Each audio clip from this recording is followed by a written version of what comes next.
네, 안녕하세요. 픽스맨 아날로그 세대를 위한 NFT 강좌 5번째 시간 시작하겠습니다.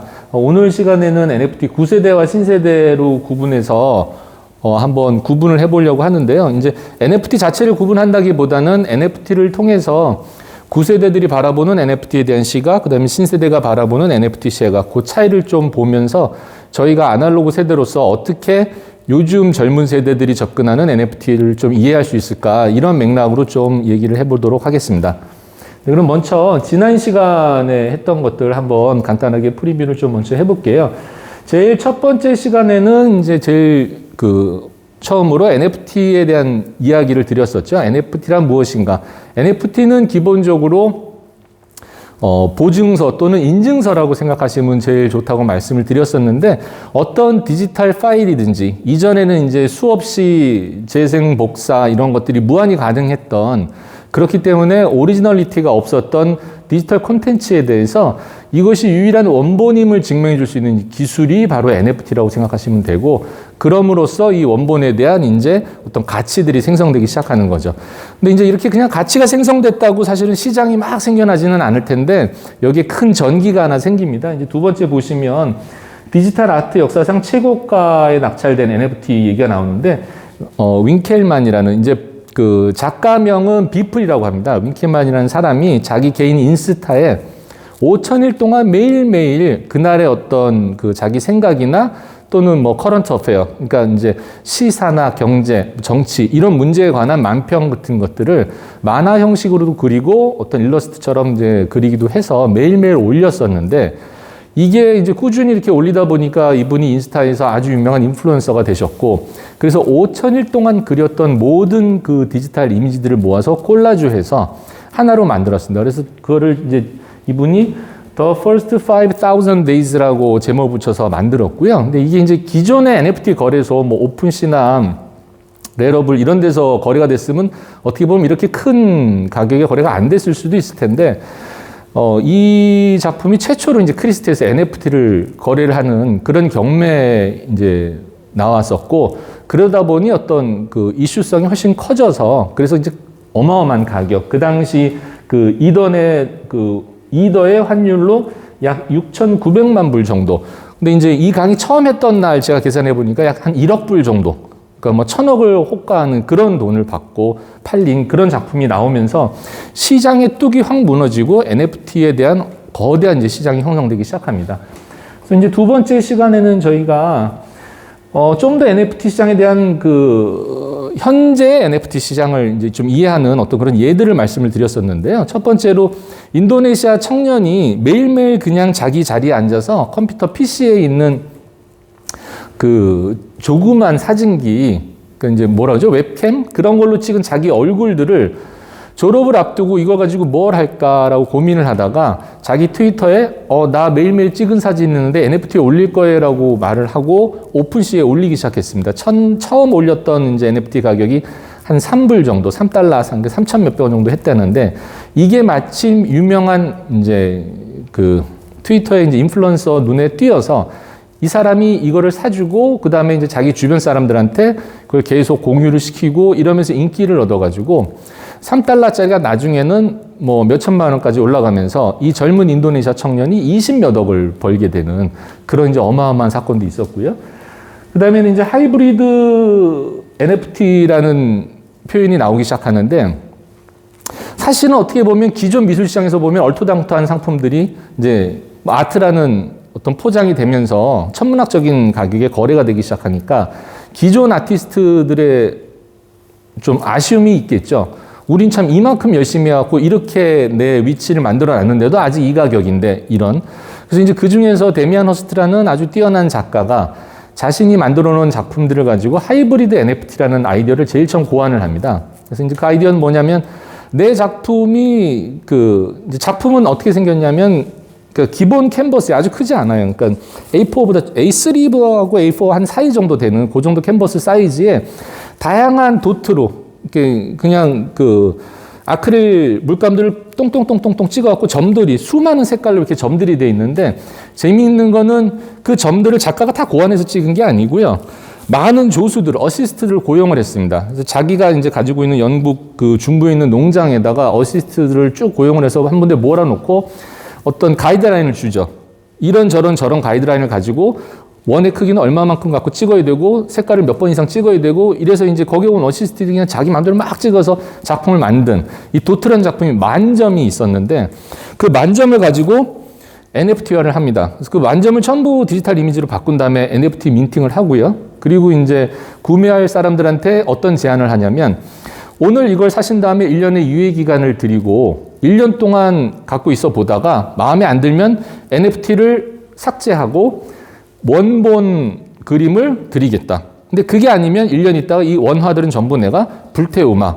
그래서 이런 이제 하이브리드 NFT의 최초의 시작이 데미안 허스트에서 시작을 했고 뭐 그 명성이 있다 보니까 당연히 이 프로젝트도 크게 성공을 하고 근데 그 바람에 또 이제 전 세계적으로 특히 한국에서도 뭐 기존의 그림들 뭐 90호 작품을 불태울 테니까 내 거 NFT 사주세요. 뭐 이런 좀 허황된 이제 팔로워들이 생기긴 했는데 사실은 하이브리드에서 저 사람이 정확하게 명확하게 잘 찝은 게 그 그림이 기존의 어떤 작품이 원화의 가치라기보다는 그 아이디어의 가치가 컸던 작품이니까 충분히 NFT화되는 저런 디지털로 변해서 가치를 유지할 수 있었다고 보고요.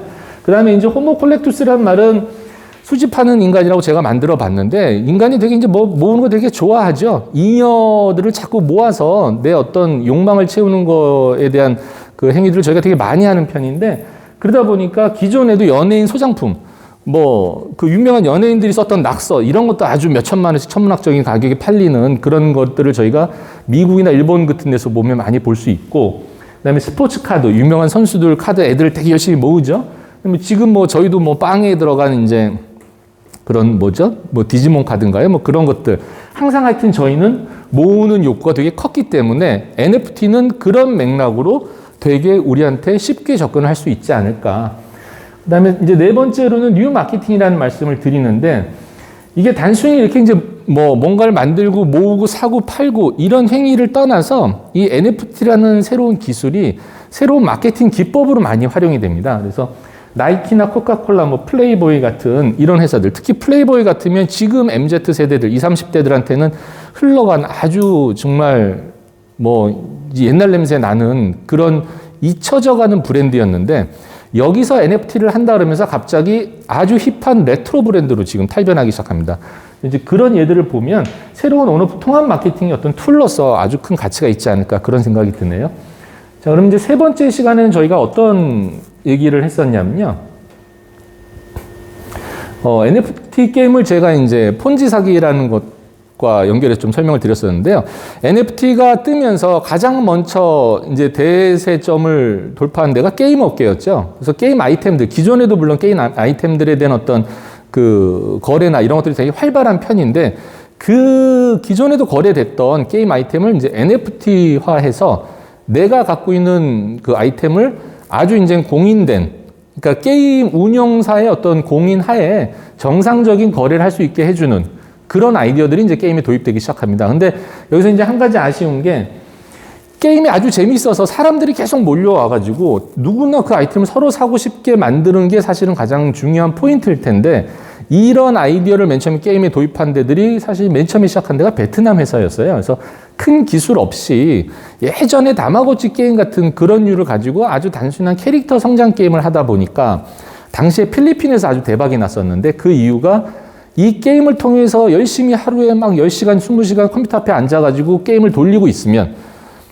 거기서 버는 돈이 내가 밖에 나가서 노가다 뛰는 것보다 낫다 그래서 많은 이제 필리핀 노동자들이 참가를 하면서 처음에는 상당히 상승세를 띠다가 어느 순간 이제 계속돼서 유입이 되지 않으니까 아이템 가격이 떨어지기 시작합니다. 그래서 그 최저임금 밑으로 떨어지는 지점부터 또 급격히 게임의 인기가 폭락을 하기 시작하죠. 그래서 이제 제가 폰지 사기라고 말을 한 게 폰지 사기 자체도 돈이 끝없이 새로운 그 돈들이 유입이 되면 앞에 투자한 사람들을 뒤에 투자한 돈으로 이렇게 이제 막아주는 게 사실 폰지 사기잖아요. 그래서 어느 순간 더 이상 앞에 사람들을 못 주기 시작하면 거기서부터 사기가 되는 건데 막 게임도 지금 NFT 게임도 약간 그런 양상을 띠고 있지 않나. 그래서 중요한 것들은 NFT가 아니라 본질에 충실하는 게 훨씬 더 중요하다고 생각을 하고요. 하지만 기존의 어떤 그런 그 게임 같은 데서도 충분히 활용 가치가 있는 새로운 기술이라고 볼 수 있습니다. 그래서 이제 그런 맥락으로 보면 NFT 투자가 가야 될 방향은 뭐 지금 젊은 세대들은 완전히 그 이제 무형의 디지털 콘텐츠에 대해서도 많은 돈을 쓰고 있지만 지금 이제 아날로그 세대인 저희가 봤을 때는 기존의 가치가 인정이 돼 있는 유형의 가치가 인정된 다양한 자산들을 배경으로 한 이제 asset backed NFT라고 해서 저런 것들의 비중이 훨씬 커질 것이다. 그리고 실제 지금 미국 시장에서는 저런 것들이 대세로 점점 더 중심으로 이동을 하고 있고요. 그래서 그 배경이 되는 자산의 가장 대표적인 것들이 부동산과 와인 같은 게 지금 대표적인데 국내의 경우에는 제 생각에는 골프 회원권 같은 경우도 충분히 이제 여러 명이 모아서 사실 회원권을 하나 사는 일종의 이제 법인 회원권처럼 그런 식으로 어떤 회원권들을 모아가지고 유명한 골프장 4군데 회원권을 모으고 그것들을 NFT화해서 뭐 100명, 200명 모으면 그 NFT를 갖고 있는 분들이 그 골프장에 뭐 사용권도 가질 수 있고 동시에 골프장 회원권 가격이 오르면 자산가치 상승으로 NFT 가격도 당연히 연동해서 상승이 될 거고 그런 효과를 누릴 수 있지 않을까 생각됩니다. 네. 그다음 이제 네 번째 시간에는 NFT는 왜 비싼가라는 이제 제목을 적긴 했는데 사실은 왜 비싼가보다는 어떤 작품들이 비싼지를 가지고 현재 구매자들이 어디에 돈을 쓰고 있는지를 좀 이해하려고 했었던 건데요. 저희 조그맣게 해서 이제 정확하게 잘 안 보이실 수 있는데 제일 처음에 보이는 게 Save Thousands of Lives라 그래서 일종의 구호단체죠. 그 동남아시아에 그 좀 의료시설이 미비된 나라를 중심으로 산모들과 아이의 어떤 생명을 구하는 그런 구호단체입니다. 근데 그 구호단체가 자기네가 이제 그 스폰서들이 필요하니까 저 이제 조그맣게 뭐 막 모자이크처럼 돼 있는 게 뭐냐면 여태까지 그들이 그 구호를 해준 산모 아이들 사진이에요. 그것들을 다 모아서 콜라주 해갖고 하나의 커다란 디지털 이미지를 만들었고 그래서 이것도 한 40억 정도의 돈을 받고 판매가 돼서 이제 그 구호 단체의 어떤 기금으로 그렇게 활용된 예가 있고요.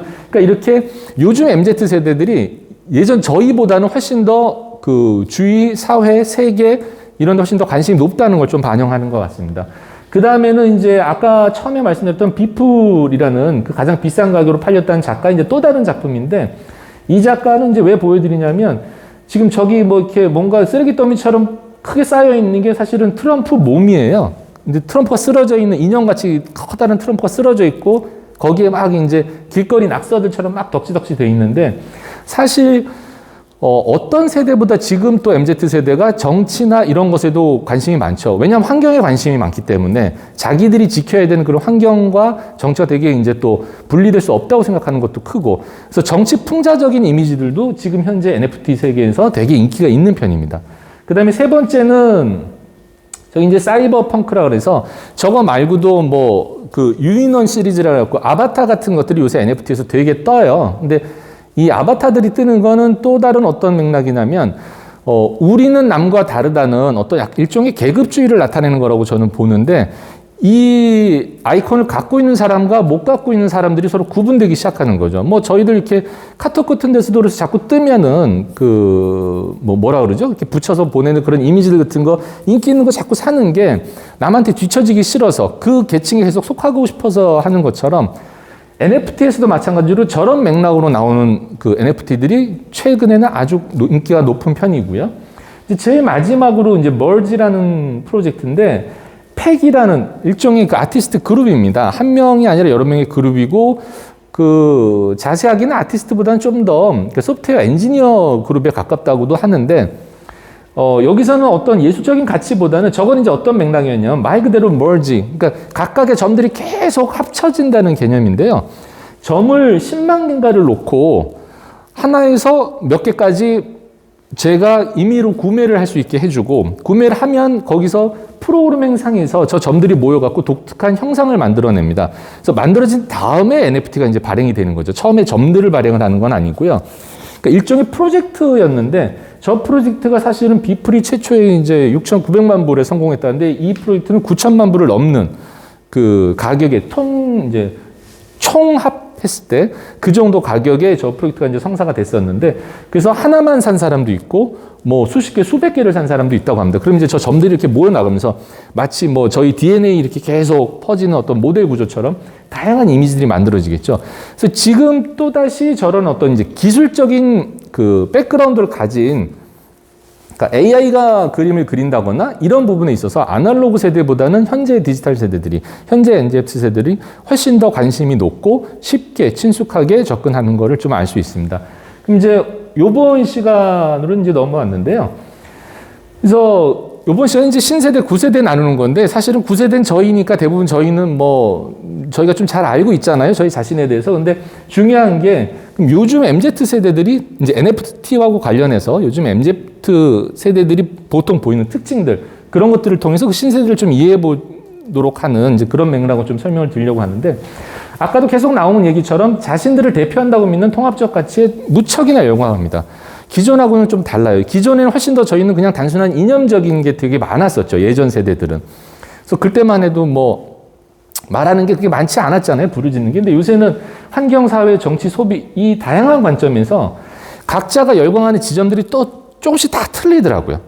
그래서 아주 젊은 아이들인데 뭐 스웨덴의 그 무슨 그 10대 소녀 있죠? 환경운동하고 막 지금 현재 아직 20살도 안 됐는데 이 환경운동에 전 세계적으로 상당히 그 파워가 막강해지고 그러니까 그게 10대인데 어떻게 막강해지지? 왜냐하면 그 10대를 보는 그 SNS 같은 어떤 그런 집단들이 상당히 거대해지기 때문에 그 백그라운드가 상당히 커질 수 있고 그러니까 이제 이 10대들이 아주 큰 힘을 갖기 시작하는 것 같은데 이런 식으로 되게 이제 다양한 데 통합적 가치에 열광하는 세대. 그래서 아까도 보여드렸던 것처럼 뭐 그 Save the Lives 같은 그런 맥락에 되게 관심이 많고 그 다음에 정치적으로 우리하고 반대되는 사람을 어떤 풍자하거나 이런 데도 관심이 되게 좀 많고 그 다음에 또 요즘 특징 중에 하나가 이제 모두가 유리집에서 살아간 시대라고 제가 적었는데 이 얘기는 사실은 20세기 초에 브루통이라고 그 쉐르 레알리즘을 맨 처음에 이제 그 쉐르 레알리즘 매니페스토 그러니까 선언을 이제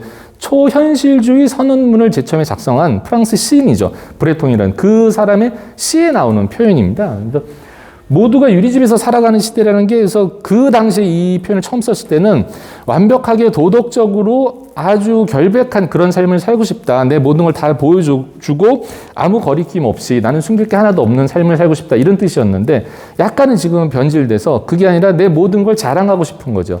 하지만 내 앞에는 아무런 장벽을 치지 않습니다. 그래서 지금 뭐 SNS 같은 데 들어가 보면 모든 사람의 일거수일투족이 지금 다 보이죠. 근데 그게 사실은 진실된 모습, 원래 이제 처음에 20세기 초에 프랑스 시인이 말했던 것 같은 진실된 내 모습보다는 꾸며진 모습이긴 하지만 어쨌건 지금 젊은 세대들은 완전히 유리집에 사는 그런 모습을 보여주고 있고 그래서 서로도 어떤 관음적인 시선을 갖고 상대방을 보는 것도 무척 좋아하고 그래서 그 사람을 따라하는 것도 무척 좋아하고 그렇기 때문에 환경이나 사회, 정치 같은 것들이 어떤 자기네들이 열광하는 포인트가 또 약간 저희하고는 좀 달라요. 그래서 내 스스로 저게 아주 중요하다고 해서 좋아하기도 하지만 내가 좋아하는 어떤 인플루언서가 저게 중요하다고 한다면 거기에 열광하고 좀 따라가는 그런 맥락들도 좀 많은 것 같습니다. 이제 그런 게 아마 저희 9세대하고 좀 다른 것 같은데 그렇기 때문에 이제 다음 페이지 보시면 아까 나왔던 사진인데요. 이제 아까 나왔던 그 NFT들인데 이런 것들이 그래서 신세대에서 왜 비쌌는지 저희가 저 사람들 바라보면 1번 보면 이제 공정을 추구한다고 하는데 저희 옛날엔 자유나 평등 이런 얘기 훨씬 많이 했었죠. 근데 요새는 평등이라는 얘기 참 거의 이제 사라진 얘기인데 자유라는 얘기도 이제는 진보적인 개념보다는 훨씬 더 그 보수주의자들의 단어가 돼버렸고요. 그래서 요즘은 뭐 좌우, 진보, 뭐 보수할 것 없이 전부 공정이라는 얘기를 하는데 그 이유가 역대 어느 세대보다 사실은 소외와 불평등을 많이 느끼는 세대입니다. 요새 MZ 세대들이. 그래서 그런 데 대한 반발로 Save Thousands of Lives나 아니면 저렇게 트럼프에 대한 풍자 같은 것들 이런 것들에 대한 그 좀 환호가 지금 신세대가 훨씬 큰 것 같고요. 그 다음에 두 번째 기성세대의 기득권에 반대한다고 사실 1번에 대한 좀 더 상세한 설명이겠죠. 그래서 탐욕과 혼란을 상징하는 그러니까 저런 트럼프 모습 같은 거에 대한 반발이 오히려 거기에 대한 관심을 높여서 저런 류의 NFT 이미지들이 상당히 높은 가격에 팔리고 뭐 그런 것들을 또 볼 수 있고요. 세 번째 이제 새로운 사고의 틀은 새로운 세상을 열기 위한 새로운 사고방법에 되게 열광한다. 저거는 사실은 뭐 언제든지 이제 세기가 바뀔 때 많이 등장하는 건데 지금도 21세기가 들어서 뭐 한 20년 정도 지난 상황이니까 지금 세대들은 20대 같으면 이제 막 깐난 잡일 때 세기가 바뀌었고, 30대 같으면 어느 정도 막 이제 유치원 다니고 뭐 좀 뛰어다니고 초등학교 다닐 때 세대가 바뀌었으니 세기가 바뀐 그런 경험들을 가진 사람들이라 새로운 사고에 대한 어떤 관심들이 무지하게 높고, 거기다 뭐 요즘에 진짜 눈만 깜짝하면 매일매일 이제 새로운 기술들이 등장하다 보니까 그런 데에 대한 어떤 열광이 저희보다 훨씬 큽니다. 그래서 네 번째 보이는 저 머지 같은 저런 방식이 그야말로 저희가 봤을 때 좀 장난치는 거 아니야? 점 가지고 뭐 2개 모으면 2개 모이고 3개 모이면 3개 모이고 저기다 어떻게 돈을 내 하는데, 지금 친구들은 저런 새로운 아이디어에 엄청나게 이제 열광하고 있다는 거죠. 네 번째, 우리는 하나다. 이제 순서가 좀 바뀌긴 했네요. 그러니까 세 번째 그 그림을 표현하는 말인데, 우리는 하나다가 아주 다양한 것들에 차별화되고 거기에 광적으로 몰두를 하다 보니까 그 몰두하는 사람끼리는 우리가 하나라는 어떤 동질성을 느끼는 그런 욕구들도 되게 강한 것 같습니다. 그래서 그 전 페이지에서 설명드린 것처럼 아바타 같은 게 뜨는 것도 그런 맥락인 것 같고요. 그래서 이런 식으로 지금 NFT 관련해서 신세대의 사고들하고 그렇게 이해하고 계시면 앞으로 이제 NFT에 대한 투자나 또는 NFT 프로젝트를 진행을 하고 계실 때 좀 많은 도움이 되지 않을까 싶어서 좀 얘기를 드려봤습니다. 감사합니다.